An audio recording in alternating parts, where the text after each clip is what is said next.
Hello guys, welcome to our channel. और आज हम लेके आए brave Muslim heroes who fought for Islam का रिएक्शन। सो यहाँ हम उन मुस्लिम हीरोज़ को देखने वाले हैं जिन्होंने इस्लाम के लिए लड़ाई की है। और हमने ऐसी पुरानी वीडियोस देखी हुई हैं, लाइक हमने ऐसे कुछ हीरोज़ को देखा हुआ है, लाइक पूरे ऐसे एक सीरीज़ नहीं देखी, पर हमने जैसे मान लो सुल्तान अयूबी को देखा हुआ है तो किस तरीके से उन्होंने लड़ा था। और ऐसे बहुत सारे ब्रेव हीरोज़ के बारे में हमने पढ़ा हुआ है और देखा हुआ है। लेकिन यहाँ पे हमें शायद उनकी पूरी कंपाइलेशन मिलेगी, जिससे हमें समझने को मिले कि कौन कौन ऐसे बड़े हीरोज़ थे और क्या उनके बारे में अलग से ज़रूर देखना चाहेंगे। सो देखते हैं इस वीडियो। और सीरियसली वीडियो बहुत ज़्यादा अलग है, क्योंकि जैसे पारबहन ने कहा कि आज तक हम लोगों ने बस वो ही हीरोज़ के देखा है कि एक या दो। और हमें क्या होता है, स्पेशली मेरे साथ क्या होता है कि मैं उन हीरोज़ के बारे में एक बार देखती हूँ, 2-3 दिन मुझे याद रह जाता है, फिर मैं वापस भूल जाती हूँ। लेकिन ये ऐसी वीडियो है जहाँ पे मुझे बहुत चीज़ें याद रहने वाली है। और मैं देखना चाहती हूँ कि कौन से हीरोज़ की बात हुई होगी इसमें। शायद अर्तुगरुल की बात होगी कि नहीं होगी, क्योंकि अर्तुगरुल गाजी बहुत फेमस है पाकिस्तान में। तो ये मतलब पाकिस्तान में भी तो फेमस हुआ ही हुआ, और भी कोई कंट्री है बाहर शटर की, वहाँ पे भी बहुत फेमस हुआ था ये। तो मैं सीरियसली काफ़ी ज़्यादा एक्साइटेड हूँ वीडियो को देखने के लिए। तो देखते हैं वीडियो कैसे होने वाला है। वही देख लेते हैं कैसा होगा। तो आप भी देखो, हम भी देखते हैं। Let's start. दोस्तों, दुनिया का हर मुसलमान अपने नबी हजरत मोहम्मद सल्लल्लाहु अलैहि वसल्लम से बहुत ज्यादा प्यार करता है। वैसे तो हर उम्मती आका करीम पर जान कुर्बान करने के लिए हाजिर है, लेकिन आज की इस वीडियो में मैं आपको नबी करीम सल्लल्लाहु अलैहि वसल्लम के लिए अपनी जान कुर्बान करने वाले सबसे बहादुर लोगों के बारे में बताने जा रहा हूँ। तो शुरू करते हैं अपना काउंटडाउन। मुमताज कादरी। दोस्तों, 2011 में आसिया नामी एक क्रिश्चियन खातून ने नबी करीम सल्लल्लाहु अलैहि वसल्लम की शान में बहुत ही नाजेबा अल्फाज बके और माज़ल्ला आपकी तौहीन की। लेकिन मुसलमानों ने फौरन इस मालूना औरत को गिरफ्तार करवा के इसे सख्त सजा देने की अपील की। अदालत ने आसिया को मौत की सजा सुना दी। लेकिन उस वक्त सूबा पंजाब का गवर्नर, जिसका नाम सलमान तासीर था, इसे ये बात हजम नहीं हुई। इसने यूरोप का साथ देते हुए आसिया की पूरी हिमायत की और कहा कि इसे इसकी गलती से बढ़कर सजा दी जा रही है। सिर्फ इतना ही नहीं, बल्कि इसने कुरान और सुन्नत की रोशनी में बने हुए 295 सी कानून को काला कानून करार दे दिया गया, जिसके मुताबिक गुस्ताखी रसूल की सजा मौत है। जिन दिनों ये सारा मामला चल रहा था, उस वक्त मुमताज कादरी इस गुस्ताख की सिक्योरिटी पर मामूर थे। मुमताज कादरी एलीट फोर्स के सिपाही थे और इन्हें सलमान तासीर का बॉडीगार्ड बनाया गया था। वैसे तो पूरी कौम ही इस बदबख्त पर शदीद गुस्सा थी, लेकिन मुमताज कादरी इस गुस्ताख को मारने का फैसला कर चुके थे। इन्होंने 4 जनवरी 2011 को इस्लामाबाद हसार मार्केट के बाहर सलमान तासीर को गोलियों से छलनी कर दिया। इस गुस्ताखी रसूल को मारने के बाद मुमताज कादरी ने फौरन अपनी गिरफ्तारी दे दी। अक्टूबर 2011 को जज परवेज शाह ने आपको 2 मरतबा सजाए मौत और 2 लाख रुपए जुर्माने की सजा सुनाई और कहा कि आपने जो किया वो इस्लाम की रूह से तो सही है, लेकिन मुल्की कानून के तहत आप इस सजा के हकदार हैं। इसके बाद मुमताज कादरी को फांसी देकर शहीद कर दिया गया था। लेकिन ये आशिक़े रसूल आज भी सबके दिलों में जिंदा हैं।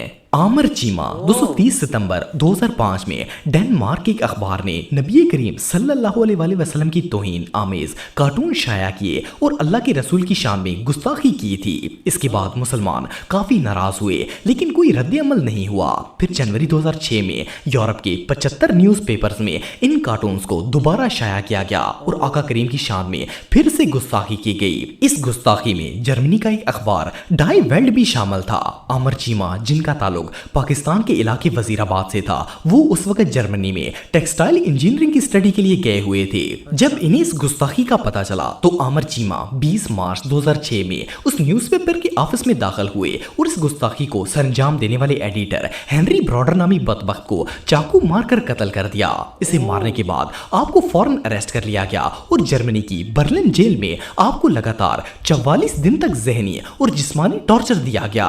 इवन इन काफरों ने प्लास से आपके नाखून खींच लिए और ड्रिल मशीन से आपके घुटनों में सुराख कर दिए। लेकिन इन सब के बावजूद आमर चीमा अल्लाह अकबर के नारे लगाते रहे और आखिरकार इन बदबख्तों ने आपकी शाह रग काट कर आपको शहीद कर दिया। जब आमर चीमा को पाकिस्तान लाया गया तो इनके जनाजे पर इतने ज्यादा लोग थे कि इन्हें गिन पाना भी ऑलमोस्ट इम्पॉसिबल था।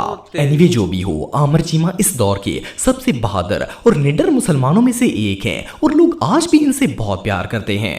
غازی مرید حسین دوستو سن 1932 میں ہندوستان کے علاقے اتر پردیش میں ایک ہندو رہتا تھا جس کا نام رام گوپال تھا۔ اس بدبخت نے اسلام سے نفرت کا اظہار کرتے ہوئے رسول اللہ صلی اللہ علیہ وسلم کی شان میں نہایت گستاخ الفاظ یوز کیے تھے۔ ویسے تو ہر مسلمان اس پر غصہ تھا، لیکن ایک رات غازی مرید حسین جن کا تعلق چکوال سے تھا، ان کو خواب میں رسول اللہ کی زیارت ہوئی۔ آقا کریم نے مرید حسین کو بتایا کہ اس ہندو نے ان کی شان میں گستاخی کی ہے۔ غازی مرید حسین نے جب یہ سنا تو اس کافر کو قتل کرنے کی نیت سے گھر سے نکل پڑے۔ اس دور میں انہوں نے ہزاروں میل کا سفر پیدل چل کر طے کیا اور آخرکار اتر پردیش پہنچ گئے۔ غازی مرید حسین نے اس کافر کو تلاش کیا اور سب کے سامنے اسے قتل کر دیا۔ اسے مارنے کے جرم میں انہیں گرفتار کر لیا گیا اور کال کوٹڑی میں بند کر دیا گیا۔ انہیں جہاں بند کیا گیا تھا اس کے ساتھ والی کوٹڑی میں ایک ہندو بھی قید تھا۔ اسے روزانہ غازی مرید حسین کی طرف سے بے حد پیاری خوشبو آتی اور باتوں کی آواز بھی سنائی دیتی۔ ایک دن اس ہندو نے غازی صاحب سے پوچھا کہ آپ کس سے باتیں کرتے ہیں؟ تو انہوں نے کہا کہ تم کبھی نہیں سمجھ سکتے۔ اصل میں آقا کریم اپنے اس غلام سے ملنے کے لیے تشریف لاتے تھے اور غازی صاحب ان سے باتیں کرتے تھے۔ یہ ہندو اتنا متاثر ہوا کہ اس نے اسی وقت اسلام قبول کر لیا۔ اگست 1936 میں غازی مرید حسین کو سزائے موت دے کر شہید کر دیا گیا تھا، لیکن جب انہیں قبر کے اندر اتارا گیا تو 11 دن تک ان کی قبر سے شہد نکلتا تھا۔ ناموس رسالت کی خاطر اپنی جان قربان کرنے والے اس بہادر کو لوگ آج بھی یاد کرتے ہیں اور ان سے محبت کرتے ہیں۔ غازی علم الدین دوستو سن 1929 میں لاہور کے اندر راجپال نام کا ایک صحافی تھا۔ اس نے ایک بک شائع کی تھی جس میں اس نے معاذ اللہ نبی پاک صلی اللہ علیہ وسلم کی شان میں نہایت گستاخانہ الفاظ استعمال کیے اور نعوذ باللہ آقا کریم کا مذاق اڑانے کی کوشش کی تھی۔ اس بدبخت کی حرکت پر مسلمان شدید غصے میں آ گئے اور انگریزوں سے اسے سزائے موت دینے کا مطالبہ کیا، لیکن انہوں نے اسے صرف 6 ماہ کی سزا سنائی اور پھر رہا کر دیا۔ مسلمانوں نے اس کے خلاف کافی جلوس نکالے، لیکن انگریزوں نے اسے پکڑنے کی بجائے مسلم لیڈرز کو ہی گرفتار کرنا شروع کر دیا۔ غازی علم الدین اس وقت لاہور کے اندر ایک کارپینٹر کا کام کرتے تھے۔ انہوں نے جب دیکھا کہ راجپال یہ حرکت کر کے کھلے سانڈ کی طرح آزاد گھوم رہا ہے تو 29 مئی 1929 کو آپ راجپال کی دکان پر گئے اور اسے وہیں پر قتل کر دیا۔ اسے مارنے کے بعد آپ کو گرفتار کر لیا گیا، لیکن آپ نے خوش دلی سے اپنا جرم قبول کر لیا۔ ایون عدالت میں آپ کا کیس قائد اعظم محمد علی جناح نے لڑا تھا، لیکن قتل کے جرم میں آپ کو سزائے موت سنا دی گئی تھی۔ سزائے موت کی خبر سننے کے بعد غازی علم الدین نے اللہ کا شکر ادا کیا اور کہا کہ ناموس رسالت پر ایک تو کیا میں 1000 جانیں بھی قربان کرنے کے لیے تیار ہوں۔ اکتوبر 1929 میں آپ کو پھانسی دے کر شہید کر دیا گیا۔ آپ کا جنازہ لاہور کی تاریخ کا سب سے بڑا جنازہ تھا۔ یہ جنازہ 8 کلومیٹر لمبا تھا اور اس میں لاکھوں لوگوں نے شرکت کی تھی۔ ایون آپ کی میت کو علامہ اقبال نے خود اپنے ہاتھوں سے لحد میں اتارا تھا۔ اسلام کا یہ ہیرو آج بھی لوگوں کے دلوں میں راج کرتا ہے۔ غازی عبد الرشید دوستو 1926 کے دور میں برصغیر کے اندر ہندوؤں کا ایک گروپ اٹھا اور اس نے اسلام اور ناموس رسالت صلی اللہ علیہ وآلہ وسلم پر حملہ کرنا شروع کر دیا۔ اس گروپ کا ایک لیڈر تھا جس کا نام سوامی سرحد آنند تھا۔ اس بدبخت انسان نے رسول اللہ کی شان میں بہت ہی غلط الفاظ بکے اور نعوذ باللہ قرآن مجید کی بھی توہین کی۔ صرف اتنا ہی نہیں بلکہ اس منحوس نے صحابہ کرام، مسلمان حکمرانوں اور مذہبی کتابوں کے خلاف غلط باتیں لکھنا شروع کر دی۔ اس دور میں دلی کے اندر ایک رائٹر تھے جن کا نام عبد الرشید تھا۔ جب غازی عبد الرشید کو اس بات کا پتہ چلا تو آپ نے ایک گن لی اور دن دہاڑے سوامی آنند کے آشرم میں چلے گئے۔ جیسے ہی آپ نے اس بدبخت کو دیکھا تو گن نکال کر اس میں موجود ساری گولیاں سوامی آنند پر فائر کر کے اسے قتل کر دیا۔ جب لوگ وہاں آئے تو غازی صاحب غصے سے اسے ٹھوکریں مار رہے تھے۔ اس کو مارنے کے باوجود بھی آپ سینہ تان کر وہاں پر کھڑے تھے۔ جب انہیں گرفتار کر کے عدالت میں پیش کیا گیا اور اس قتل کی وجہ پوچھی گئی تو آپ نے فرمایا کہ میرے خواب میں حضرت امام حسین رضی اللہ تعالیٰ عنہما آئے تھے اور انہوں نے مجھے ناموس رسالت کے تحفظ کا حکم دیا، اس لیے انہوں نے صبح ہوتے ہی اس بدبخت کو قتل کر دیا۔ خیر جج نے انہیں پھانسی کی سزا سنا دی، لیکن یہ اپنی شہادت کے لیے بالکل تیار تھے۔ ایون غازی صاحب کے آخری الفاظ یہ تھے کہ رسول اللہ صلی اللہ علیہ وسلم کا یہ ادنا غلام جان دینے کے لیے حاضر ہے۔ 1930 کے دور میں جب ان کا جنازہ ہوا تو اس میں 1 لاکھ سے زیادہ افراد شامل تھے۔ بہرحال جو بھی ہو، یہ اس امت کے سب سے بہادر عاشق رسول میں سے ایک ہیں۔ सुल्तान सलाहुद्दीन आयूबी इनके बारे में तुमने 1180 के दौर में जब मिस्र, सीरिया और यमन के इलाकों पर सुल्तान सलाहुद्दीन आयूबी की हुकूमत थी तो उस दौर में करक के हुक्मरान रेनाल्ड ने हज पर जाने वाले एक काफिले को लूट लिया। मुसलमानों को लूटने के बाद इसने माज़अल्लाह रसूल अल्लाह सल्लल्लाहु अलैहि वसल्लम की शान में गुस्ताखी की और उनसे कहा कि अब बुलाओ अपने मोहम्मद को मदद करने के लिए। जब ये बात सुल्तान सलाहुद्दीन आयूबी को पता चली तो इन्होंने रेनाल्ड से जंग करने का फैसला कर लिया। सन 1187 में सलाहुद्दीन ने करक पर हमला किया और रेनाल्ड के 30,000 फौजियों को कत्ल करके इसे शिकस्त दे दी। जब रेनाल्ड को गिरफ्तार करके आपके पास लाया गया तो आपने इस बदबख्त से हज के काफिले के बारे में पूछा और कहा कि तुमने हमारे नबी को पुकारा था, लो अब इनका एक अदना गुलाम आ गया है। सुल्तान सलाहुद्दीन आयूबी ने पहले इस बदबख्त को इस्लाम कबूल करने की दावत दी, लेकिन जब इसने इस्लाम कबूल करने से इनकार कर दिया तो आपने तलवार निकाली और रेनाल्ड का सर कलम कर दिया। आपने इस गुस्ताख को ऐसा इबरत का निशान बनाया कि इसके बाद यूरोप के किसी हुक्मरान की हिम्मत ना हुई कि वो मुसलमानों के खिलाफ कुछ बक सके। वेल सुल्तान सलाहुद्दीन आयूबी जैसा बहादुर जंगजू और मिसाली आशिक रसूल शायद ही दुनिया में कोई और होगा। ये सारे एक्चुअल वॉरियर्स ऑफ इस्लाम थे।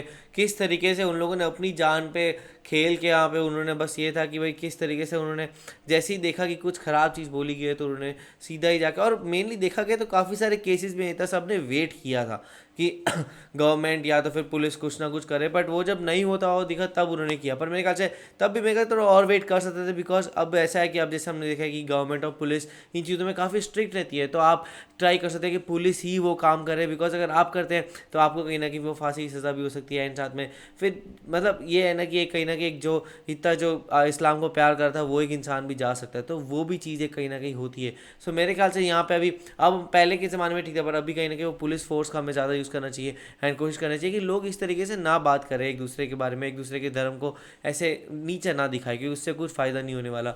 एंड दूसरी चीज़ ये है कि पर हमने जो इन लोगों की वो देखी है कि किस तरीके से इनकी स्ट्रेंथ थी इन लोगों ने, कि एक बार भी सोचा नहीं, डरे नहीं, वो एक कोई अच्छी जॉब पे थे, कोई एक राइटर थे, कोई एक अच्छी खासी एसपीजी में अच्छे लगे हुए थे, पर उन लोगों ने वो चीज़ नहीं देखी। उन्होंने वो देखा कि इस्लाम के खिलाफ है तो वो वहाँ खड़े हुए उन्होंने करके दिखा। और सीरियसली इस वीडियो को देखने के बाद ना मतलब मैं बहुत ज़्यादा हैरान हो गई, क्योंकि वो उस टाइम होता था कि लाइक पुराने टाइम में तो चलो होता ही था इतना लोगों के अंदर, लेकिन स्टिल आज के लोगों में भी वो चीज़ है इस्लाम को देखकर, तो वो चीज़ मुझे बहुत ज़्यादा अच्छी लगी। मतलब लोगों ने आप इस्लाम के बारे में कुछ भी गलत बोला तो लोग कोई कुछ पाकिस्तान से लेकर पैदल उत्तर प्रदेश इंडिया तक चले गए स्पेशल उनको मारने के लिए, जबकि उनको पता भी था कि उनको बहुत ज़्यादा जेल, उनको शायद मौत भी मिल सकती है, स्टिल उनको अपनी जान देना कुर्बान था सिर्फ इस्लाम के लिए। फिर उसके बाद एक ऐसा है जहाँ पे उन्होंने और फिर उसके बाद उनको ये भी कहा कि जब वो उनकी कब्र से 11 दिन तक शहद निकलता रहा और जिस जेल में रहते थे वो वहाँ से खुशबू आती थी और वो वहाँ से ऐसे लगता था कि आप किससे बातें करते हो, तो यार वो पता नहीं क्या था। अगर ये सच में है तो प्लीज़ हमें कमेंट करके ज़रूर बताइएगा। और बहुत सारी चीज़ें बताई है और मतलब आज की सेंचुरी में भी लोग इन चीज़ों पे बिलीव कर रहे हैं, तो वो यार अपने में बहुत बड़ी बात होती है। और जैसे पारब्रह्म ने कहा कि हमें एक दूसरे के लीजन को नीचा नहीं दिखाना चाहिए, हमें ये मुझे ऐसे लगता है कि यार अगर आपको एक लीजन से अच्छी चीज़ सीखने के लिए मिल रही है ना किसी से भी, तो सीख लेनी चाहिए, ना कि उसकी बुराइयाँ करनी चाहिए। माना कि बहुत चीज़ें मतलब at the end of the day सारे रिलीजन यही बोलते हैं कि अच्छे काम करो और अच्छे इंसान बनो, और बाकी गॉड को लेकर अलग अलग डिस्क्रिप्शन है सबकी। तो सीरियसली मुझे वीडियो बहुत ज़्यादा अच्छी लगी। भाई आप लोग ऐसे लगा बच्चे ज़रूर बताएगा, ऐसे लाइक करते जाइए, कमेंट करते जाइए, शेयर करते जाइए और सब्सक्राइब करते जाइए। बाय।